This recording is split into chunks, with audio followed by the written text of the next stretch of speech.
from the video recordings of a young man named Conrad Roy. Before his death, he recorded several video diaries in which he discusses his struggle for normalcy. The recordings were discovered after his death in 2014, and each one reveals his ruthless battle with self-examination and insecurity. Sadly, Conrad took his own life before anyone could tell what was going on. One night, he headed out in his parents' truck, and he never came home. A search ensued until authorities found his parents' truck in an empty parking lot. As you could imagine, Conrad's death hit his family very hard.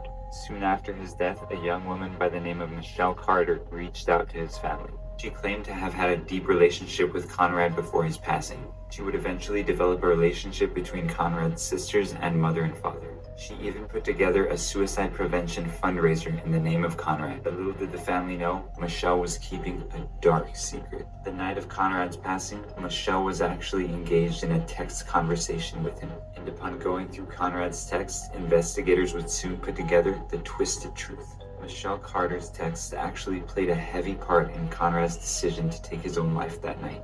Not only did she try very hard to convince Conrad to take his own life, but during this, she was actually texting her friends. Things like, "Oh shit, Conrad's missing, they're looking for him right now." At that point, Conrad hadn't even left his house yet. While investigators had access to Conrad's texts, they ran into one problem. They weren't able to prove that the phone was actually being used by Michelle and not her mom.